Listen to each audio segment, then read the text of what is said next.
Saludos, John Jairo. Saludos hasta Colombia, hasta Pasto. Saludos. Hasta Pasto, Nariño, Colombia. Saludos, John Jairo. Creo que lo primero que tenemos que hacer es crear conciencia de mi sexualidad. Es lo primero, yo creo que tenemos que considerar para... Así es, primer requisito, practicar tradiciones. Sí, yo creo que es lo primero. Que sea una agrupación que esté practicando tradiciones para que el poder, el dinero y el prestigio no sea motivo, para que no sea motivo para que se deforme lo que es el objetivo de un grupo, que es pasar el mensaje a todas las personas que aún sufren. Pero cuando ya no hay tradiciones, pues se pierden objetivos, empieza a haber que jefes, empieza a haber que líderes, empieza a haber que ¿cómo les llaman? Líderes, jefes, padrinos. Y se vale que haya líderes. La verdad es que sí se vale que haya líderes en los grupos, pero estos líderes, la verdad es que son servidores, y son líderes por hechos. Y lo dicen los conceptos. Un buen líder tiene que ser una persona responsable, moral e ilustrado. Ajá. Jerarcas, ándale, Manuel. Saludos, Manuel Pascuali, hasta San Luis Potosí. Dice, hay un líder en los 12 pasos. ¿Tiene líder? Sí, Julio Fink Muñiz.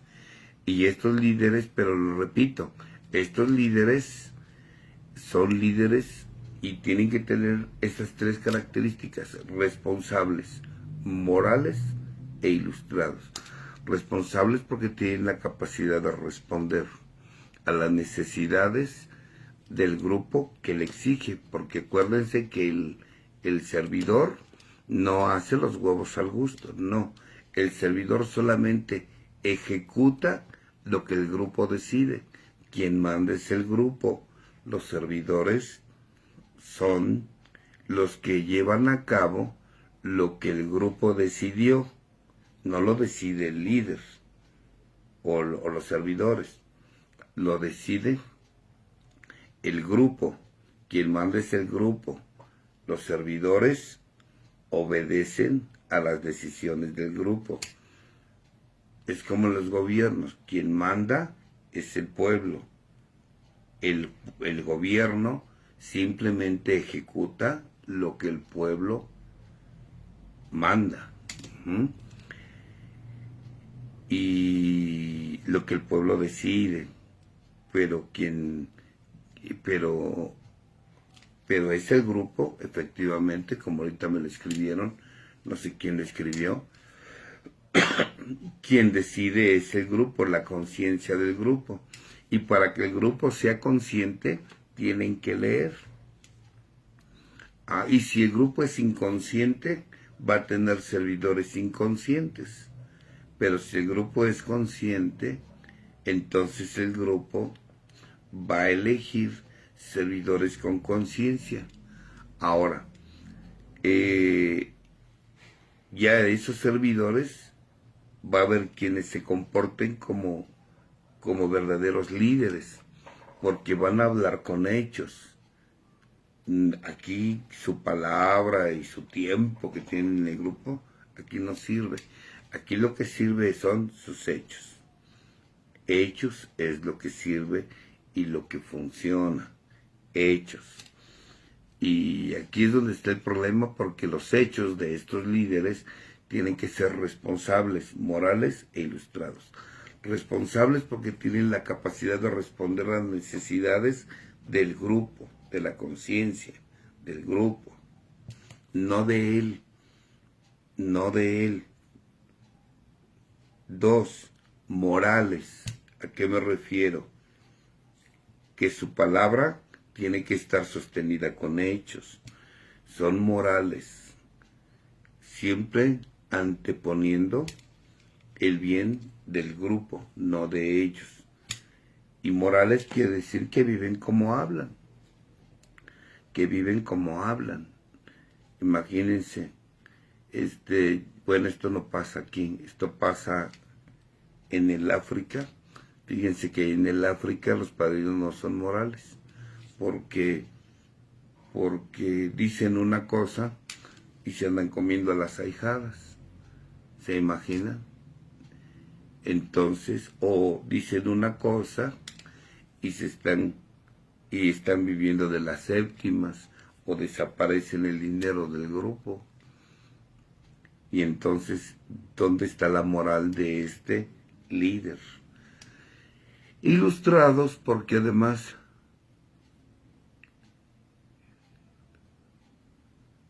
y Alonso Santel, pues claro, porque mira, si lees, vas a saber. Y ellos no quieren que sepas. ¿Para qué? Porque acuérdense que solamente los pastores mueven a los borregos. Y si tú quieres ser borrego, te queremos ignorante. Entonces necesitas saber.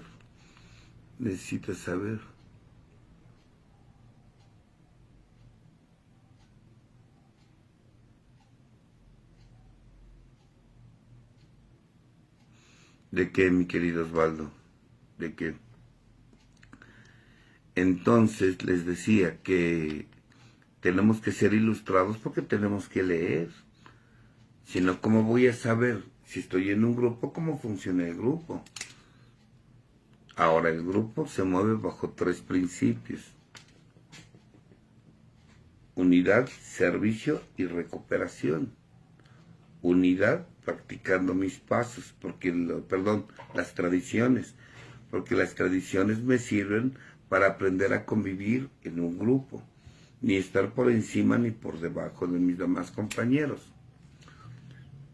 Servicio, están los 12 conceptos, para que yo aprenda a servir y no servirme del servicio, o tampoco servil en el servicio.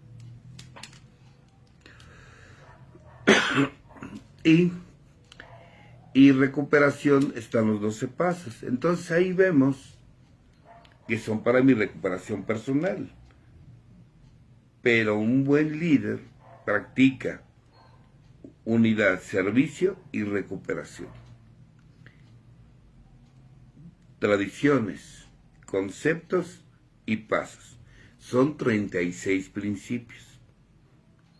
Y yo los entiendo a algunos de ustedes porque no van a ningún grupo tradicional. Algunos van a grupos que no practican tradiciones. Algunos van a grupos que ni tradiciones ni tradiciones y ni conceptos.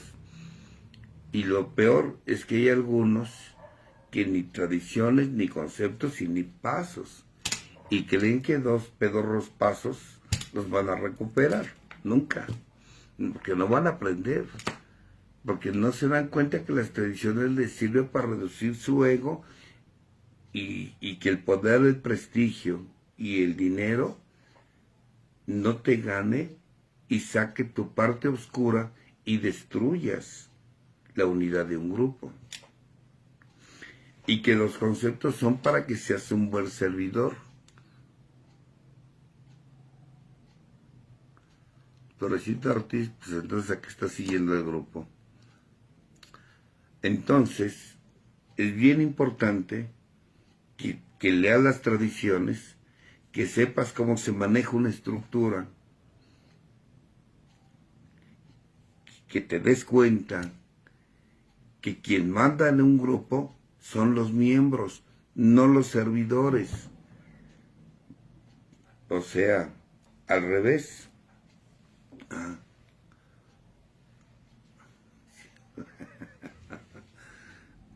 Ay, ustedes. Bueno, entonces, hasta que no entendamos que en quien manda es la membresía, es la conciencia del grupo y no los servidores.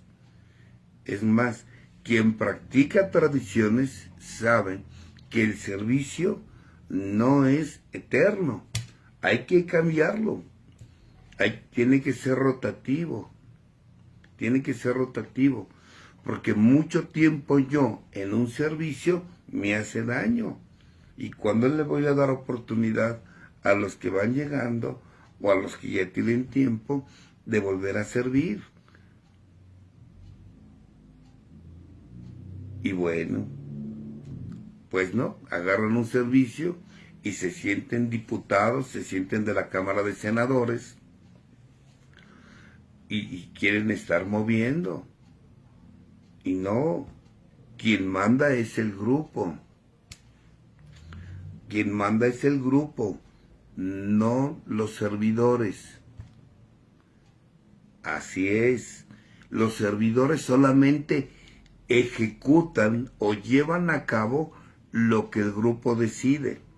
Si el grupo se somete a lo que dicen los servidores, entonces no hay una buena lectura ni la esencia espiritual de un programa en una agrupación, que en este caso serían los conceptos.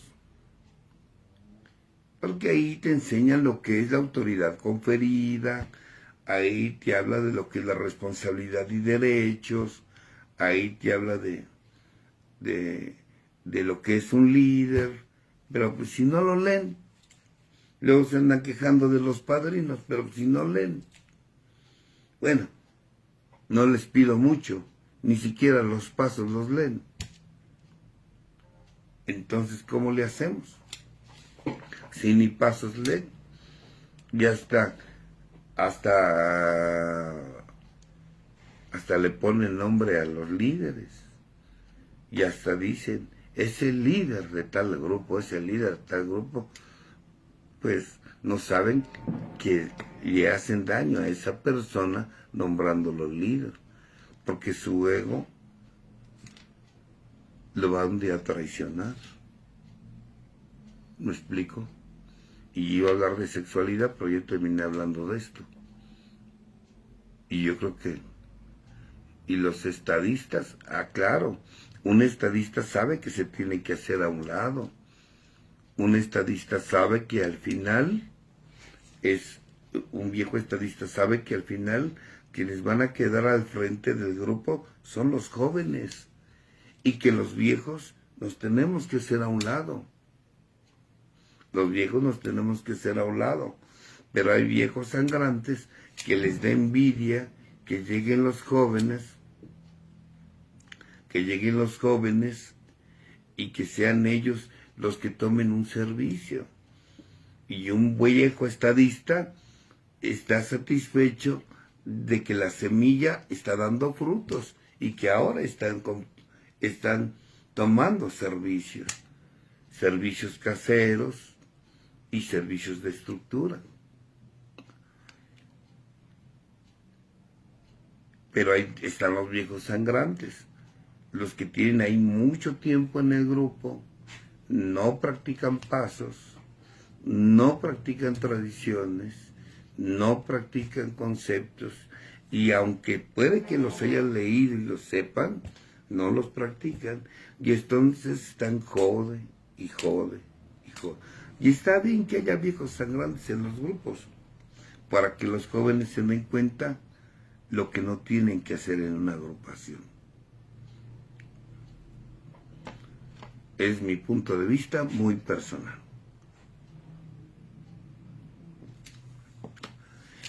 Y pues sigo dando saludos a todos los demás. Saludos a todas las personas que se están conectando. Ahora,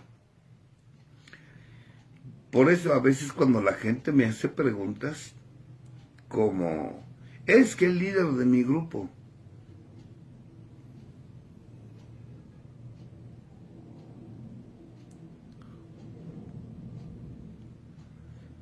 ¿son para la vida o para los grupos? No, las tradiciones son para los grupos, para la vida no, porque no vas a llegar a tu casa a dar la séptima, no, porque aquí la séptima es voluntaria, pero el gasto en casa es a fuerzas.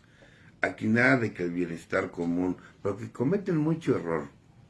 La gente comete el error de creer que las tradiciones son para la vida diaria, y no.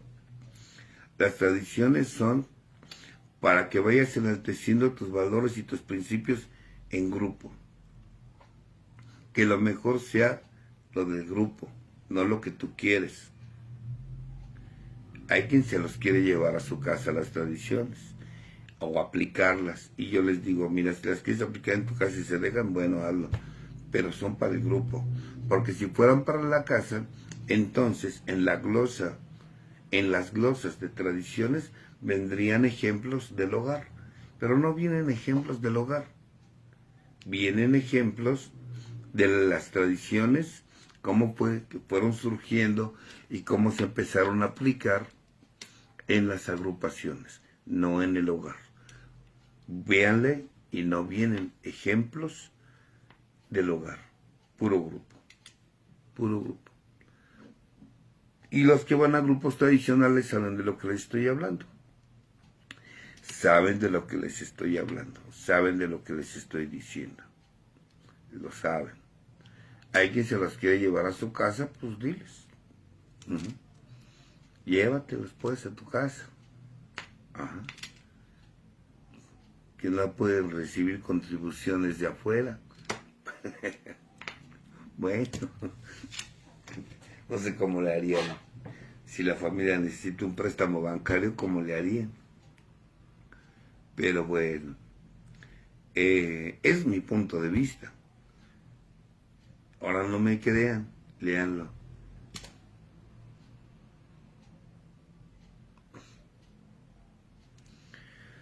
Pues sí, Mari Valdés, así es. Pero porque no practican.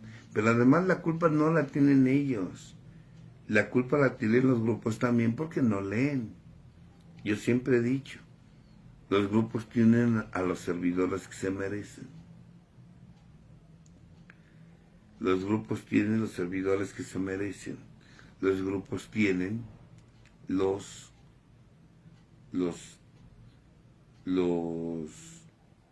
la mesa de servidores que se merecen. Y pues si estos son como son, pues los responsables fue el grupo, porque ellos fueron los que decidieron ponerlos ahí. Ahora, generalmente cuando los grupos no practican tradiciones, no los pone el grupo. Generalmente son de a dedazo. O sea, que le caiga bien y que sea leal al anterior líder. Y entonces pone a sus cuates. Pero él sigue mandando, pero ahora a través de sus cuates o de sus ahijados. Ya saben, es como en la política. Pero aquí debía de practicarse tradiciones, porque ahí viene la parte espiritual, para que el poder, el prestigio y el dinero no corrompa el objetivo de un grupo. ¿Cuál es el objetivo de un grupo? Pasar el mensaje.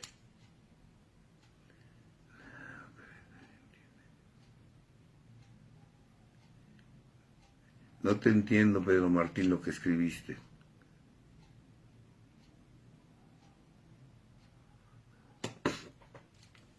O sea, no lo escribiste bien, no te entiendo. Pero bueno, entonces, es mi punto de vista a lo que me preguntaron, pero en realidad un líder lo que menos busca es estar al frente de un grupo. Ajá. Lo que menos busca un líder, un buen líder, es estar al frente del grupo mucho tiempo. No lo quiere, porque sabe que le hace daño al grupo y si hace daño a él mismo. Lo sabe. Lo sabe. Que en las otras agrupaciones sí se da y mucho, bueno, pues ellos. Bueno, pues ya vete formando uno, Luis Felipe Wauke. Bueno, pues vamos a lo que como decimos aquí en México, a lo que te truje, chencha. Estábamos hablando de sexualidad. Y cuando estábamos hablando de sexualidad, les dije que lo primero que tenemos Ah,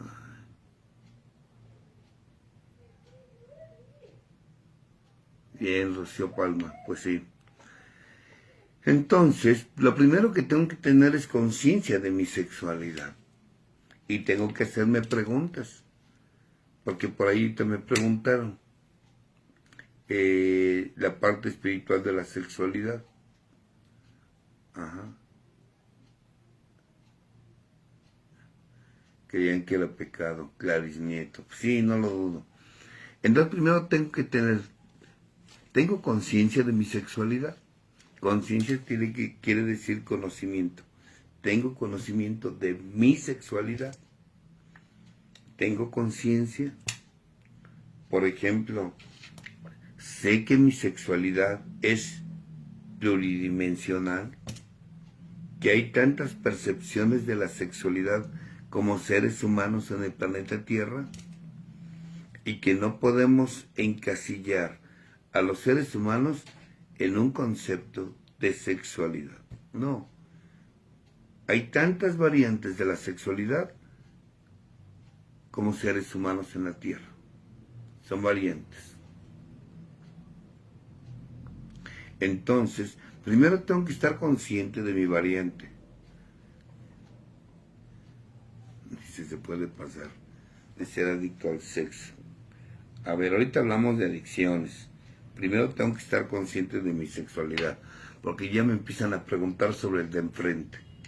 No, no me pregunten del de enfrente. Vamos a empezar por nosotros. O sea, ¿tengo realmente conciencia de mi sexualidad?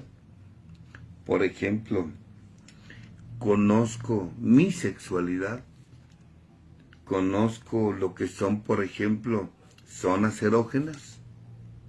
Conozco mis zonas erógenas, que es la parte corporal. O sea, conozco mis zonas erógenas. Por ejemplo, sé que las zonas erógenas que yo tengo son totalmente diferentes a las de otra persona. Sé que las zonas erógenas de una mujer son totalmente diferentes a las de un hombre, e inclusive que hasta entre mujeres las zonas erógenas varían. Lo sé. Conozco mis zonas erógenas y que mis zonas erógenas son esas partes hipersensibles que si se estimulan producen una respuesta sexual efectiva. Porque si se estimulan y no hay una respuesta sexual efectiva, lo que se le conoce como estímulo sexual efectivo, no lo hay, entonces esa no es una zona erógena. Y que las zonas erógenas cambian. Puede ser el oído, el cuello, el pecho, los pezones, las piernas, las rodillas, las corvas de las piernas. Puede ser la lengua, los labios, los de arriba, los de abajo, el glande, el tronco, los testículos, los labios mayores o menores, la vulva. O sea, conozco mis zonas erógenas. ¿Realmente conozco mis zonas erógenas? ¿O no las conozco? ¿O no he permitido yo conocerlas por mis prejuicios? Por los callos. Ahora sí te pasaste solo.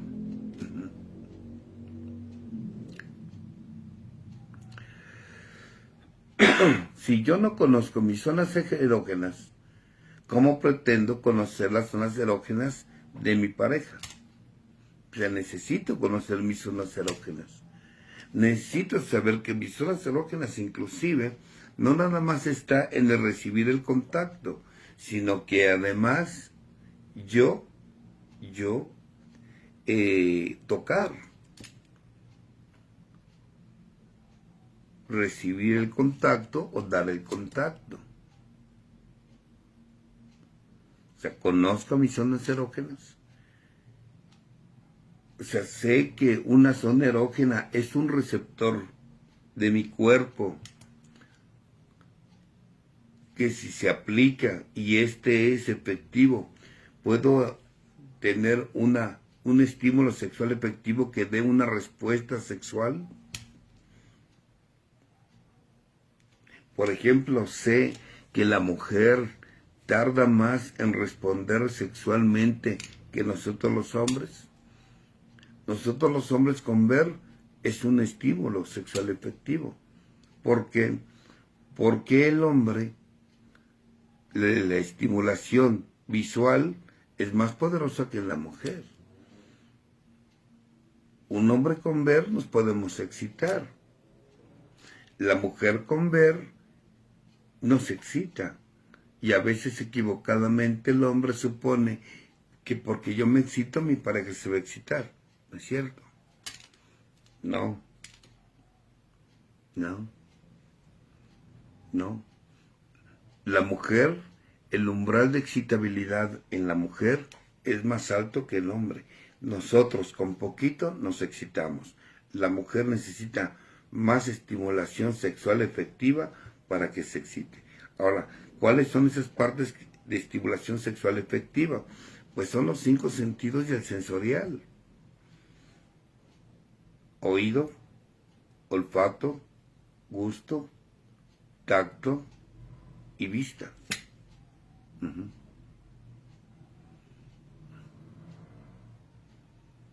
Pues yo tengo que saberlo. Dice las mujeres masculinas si nos estamos viendo.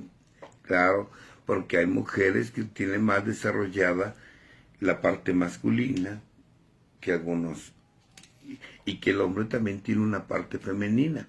Acuérdense que psíquicamente la mujer tiene una parte masculina que se le llama animus y el hombre tiene una parte femenina que se le conoce como ánima. Ánima y animus. El animus es la parte masculina de toda mujer y el animus es la parte, el ánima es la parte femenina de todo hombre y el animus es la parte masculina de toda mujer. Y esto varía, todos lo tenemos.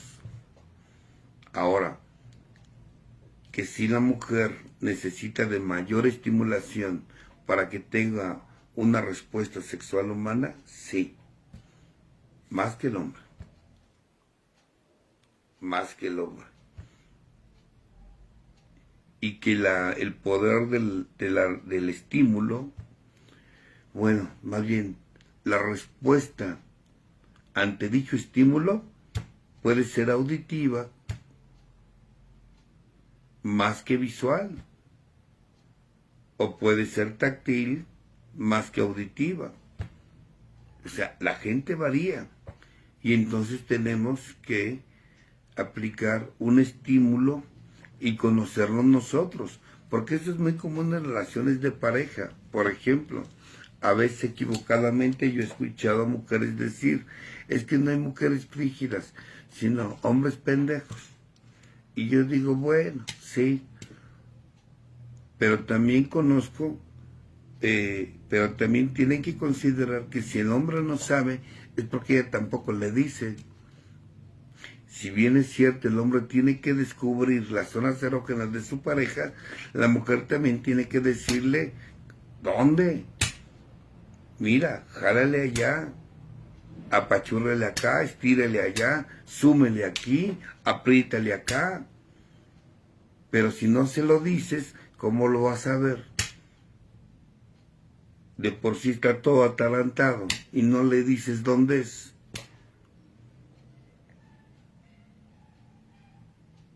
Y igual los hombres. Igual nosotros los hombres tenemos que decirle a la mujer qué es lo que más nos agrada y nos gusta. Dónde es donde si tú estimulas, yo respondo sexualmente. Eso es lo primero que tengo que saber de mi sexualidad. Y hablando a nivel erótico. Hablando a nivel erótico.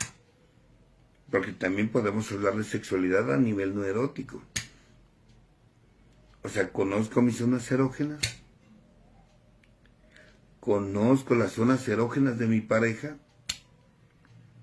Y si no las conozco, ¿qué espero para aventurarme a conocerlas? ¿O por qué no invito a mi pareja a que conozca cuáles son mis zonas erógenas? Pero si estamos hablando de un par de mudos y me salen con que es que no hay hombres, no hay mujeres frígidas, hombres pendejos. Y yo digo, bueno, pues es que muchas mujeres frígidas son mudas, no hablan. Y tu marido tendrá cara de neurótico, alcohólico, drogadicto, miedoso, introvertido, lo que quieras, pero adivino no es. Porque además dijéramos, bueno, voy a explorar y ella va a responder, sí, ella va a responder, pero va a responder si tiene la libertad de hacerlo, porque hay muchas mujeres que no expresan el placer, igual que muchos hombres no tienen la habilidad de explorar el cuerpo de su pareja.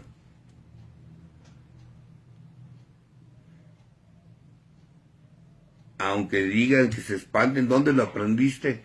Pues ya podemos decirle, en internet lo aprendí. ¿Dónde lo aprendiste? En internet.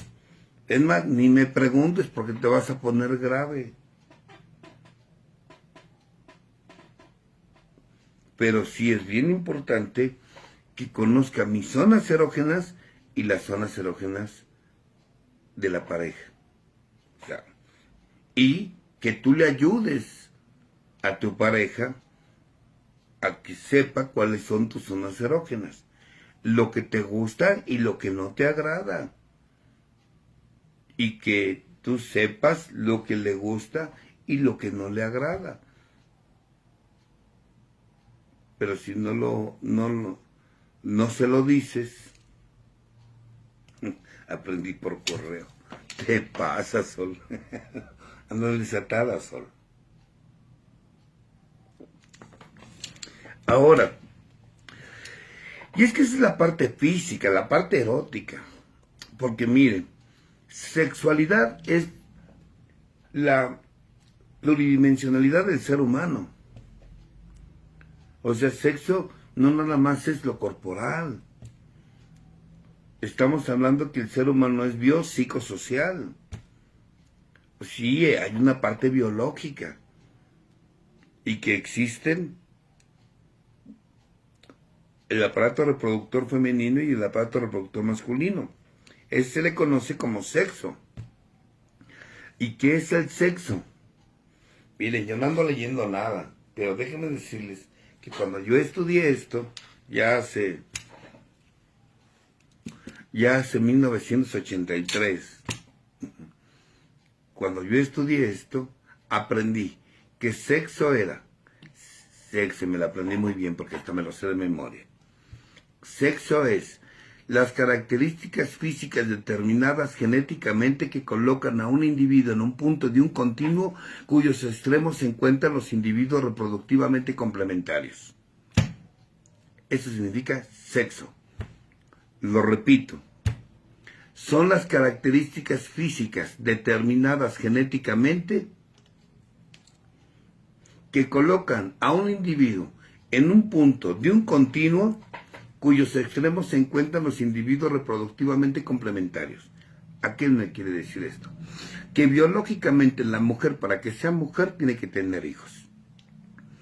Y que el hombre, para que sea un hombre biológicamente, tiene que tener hijos. Si usted no tiene hijos, o sea, su aparato reproductor no ha cumplido la función que se le ha dado, entonces está una rayita más acá de una mujer complementaria. Así. Sí, yo sé que se sorprenden, pero es que tengo memoria de resentido.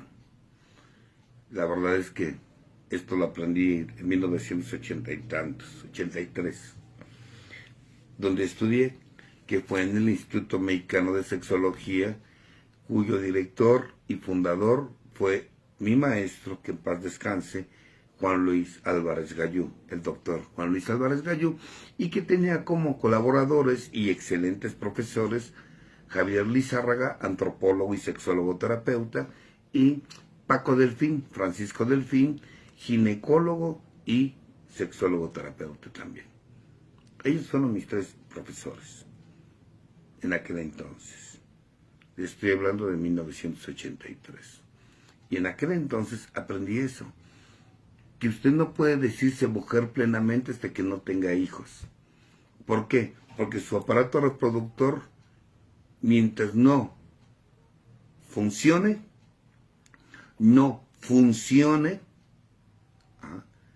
para lo que se le fue dado, no puede decirse que usted es 100% masculino o femenino. No puede ser. Esto es biológicamente hablando. Después viene el sexo de identidad de género. Quedamos que el ser humano es biopsicosocial. Vamos con la parte psíquica. ¿Qué es la identidad de género? Es cómo me siento.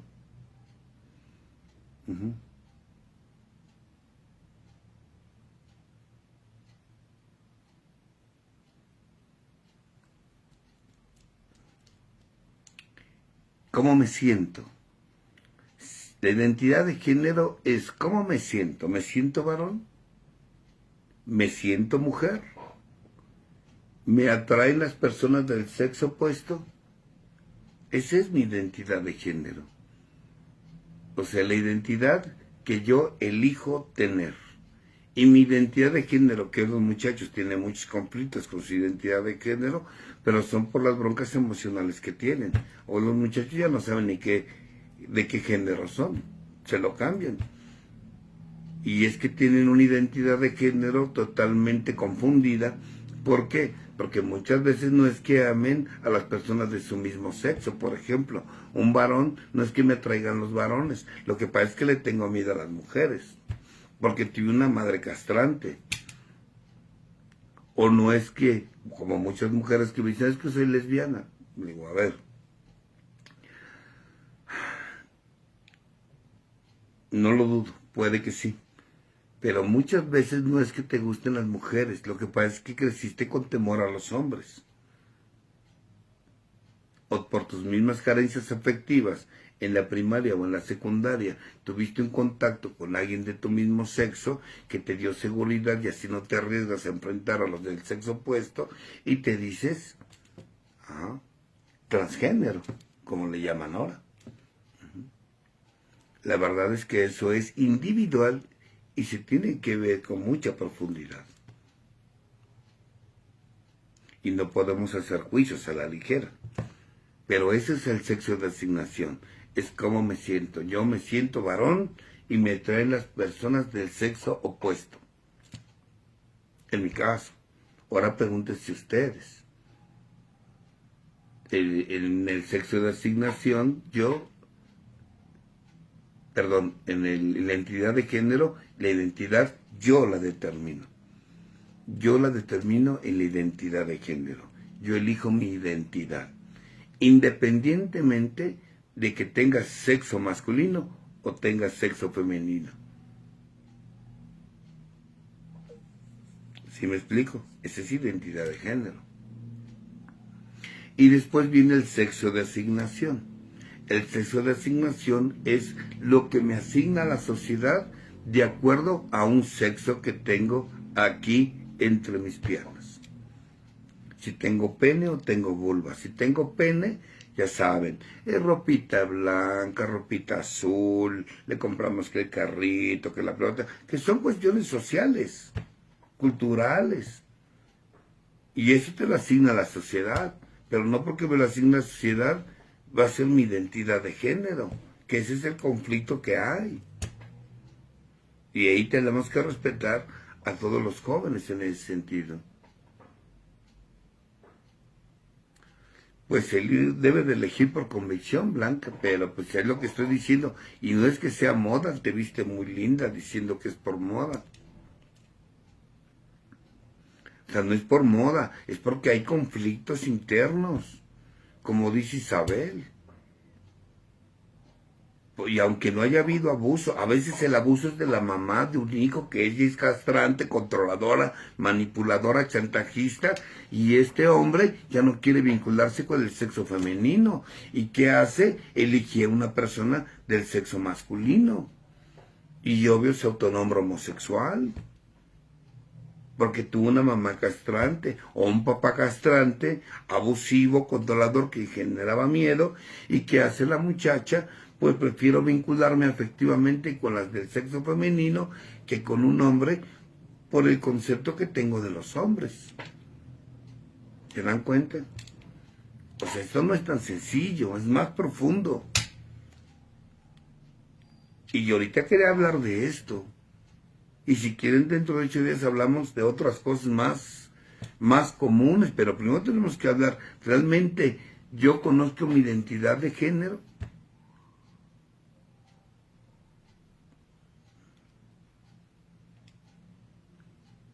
Si realmente, otra, el sexo de asignación realmente ha influido para que yo determine mi identidad de género. Porque si mi sexo, por ejemplo, yo tengo pene y mi sexo de asignación es de es femenino, entonces el sexo de asignación me va a decir, no, tú tienes que comportarte como hombre. Pero yo digo, no, me gustan los hombres. Y entonces ahí viene el conflicto. Y yo creo que tenemos que dejar que la gente respetarle su identidad de género, ¿ah? Pero que sea realmente por una convicción, no por un suceso traumático, ni por, como dicen ahí, por moda. Lo que pasa es que no sea moda, lo que pasa es que nuestros hijos hoy están carentes de afecto y de compañía. Y eso genera una serie de conflictos fuertes, emocionales. Ahora resulta que nuestras mascotas saben más su género que nuestros propios hijos. Ahí se los dejo de tarea. Entonces, ¿y qué es la sexualidad? Ahora sí, la sexualidad es entonces la unión de mis características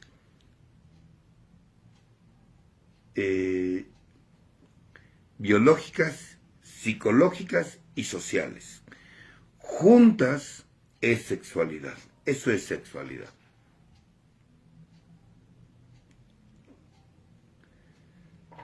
Mira, por ejemplo, Jocelyn Caña nos dice, ¿es malo no tener relaciones sexuales en mucho tiempo? A ver, Jocelyn, es que es un tema muy delicado. Entonces tenemos que agarrar ciertas reglas, como cuáles. En sexualidad está prohibidísimo usar conceptos valorativos. Aquí nada es bueno y nada es malo. Aquí nada es normal y nada es anormal.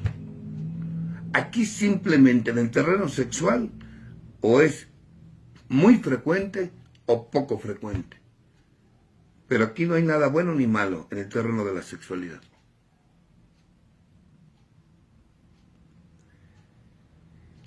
Si tú me hablas de que, bueno, no tengo actividad sexual, bueno, hay que buscar el porqué.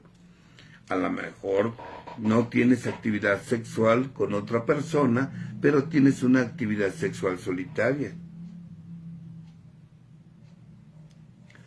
Y si tienes una vida sexual solitaria no hay ningún problema. Lo que sí te puedo decir es que lo que no se usa, se atrofia. Y bueno, a veces hay deseos y los reprimo y prefiero no porque tengo prejuicios, ideas, la iglesia me dijeron, pero mi cuerpo me lo va a pedir porque es instintivo. Y si ni siquiera te autoestimulas, bueno, pueden empezar a aparecer problemáticas como quistes, miomas, pólipos y algunas otras situaciones que pueden provocar que mi aparato reproductor, se atrofia. O sea, es muy profundo este tema. Y la verdad, Dice, ¿cómo afecta la representación sexual a la sexualidad? Explica bien tu pregunta, Francis Rodríguez, porque hasta en el terreno sexual hay que plantear bien las preguntas. Hay que plantear bien las preguntas, porque es como los niños, ¿no? Que el niño que preguntaba que era pene, y que se la pasó preguntando y lo castigaron y lo regañaron y lo juzgaron hasta que terminó. Dice, bueno, ¿y de dónde sacaste? ¿Por qué preguntas qué es un pene? Al niño de 4 años.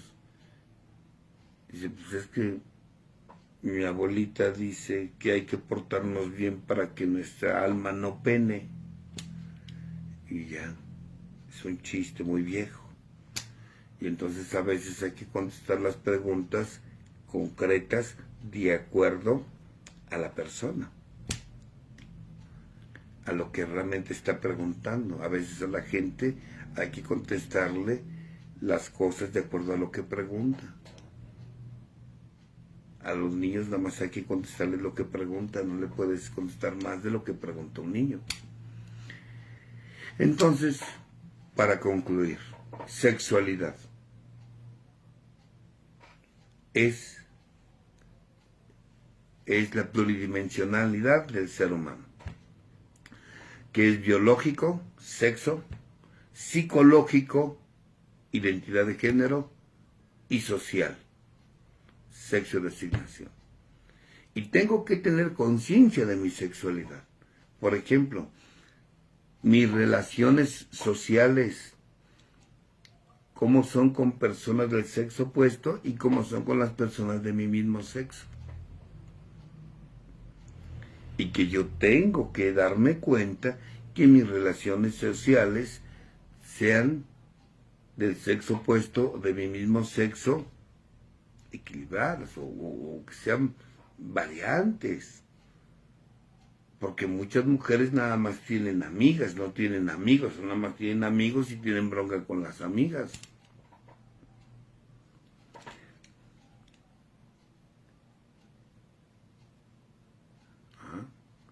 O sea, necesitamos saberlo. Tener conciencia de mi sexualidad, no nada más vamos a hablar de coito. Ya cuando hablemos de coito, ya les hablaré de lo que es los periodos de una relación sexual, que es periodo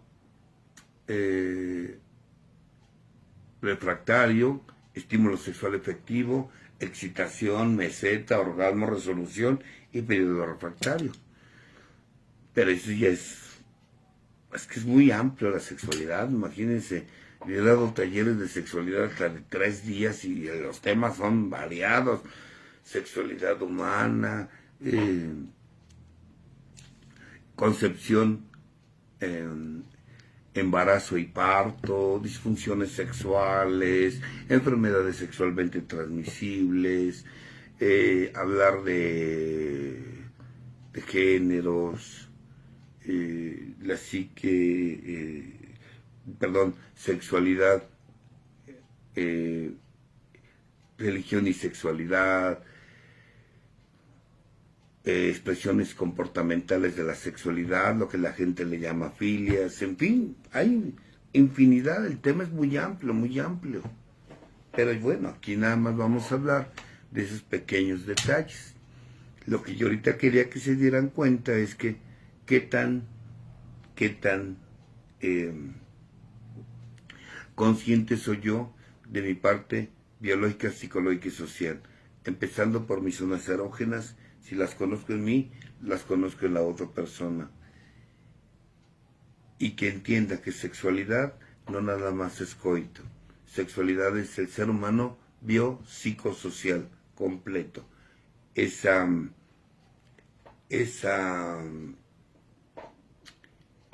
parte trifásica en el ser humano. 3 fases. Biopsicosocial. Sexo, identidad de género y sexo de asignación. Todo en conjunto, sexualidad. Lo sé en mí, lo conozco en mí, piénsenlo. Y pues vámonos, la verdad es que tenemos cosas que hacer. Tenemos cosas que hacer. Y nada más para informarles. Próximo fin de semana voy a estar,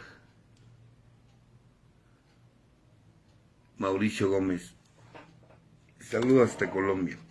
Vamos a estar en Yautepec, Morelos, dando un taller. Vamos a hablar de los elementos: tierra, viento, fuego, agua y otro más, que es el plasma. Vamos a hablar de eso, vamos a hablar de esos elementos, cómo aplicarlos en nosotros como parte de un camino espiritual y cómo aplicarlos para nuestra sanación. Se va a poner bueno. Vamos a hacer por ahí una ingesta de una planta de poder. Va a estar bien. Va a estar bien. ¿Cuándo voy a Tijuana? No tengo invitación a Tijuana. Además, les dije que ya casi no voy a salir fuera. Ya, me voy a encerrar. Se acabó. El poder del prestigio es veneno para mí. Vámonos. Un año me voy a ir de las redes sociales y un año me voy a ir del radio. Un año alejado de aquí, y de los viajes igual. Vamos a irnos. Un abrazo, Hanna Cortés. Se te quiere y se te estima, Hanna. Francis Rodríguez, igual saludos. Yadira Zavala, saludos. Saludos a San José, California. Juanita Licea. Rocío Hernández, saludos. Nos vemos en el taller, Rocío. Va a estar de maravilla. Cuídense. Que Dios los bendiga. Hasta pronto. Bye.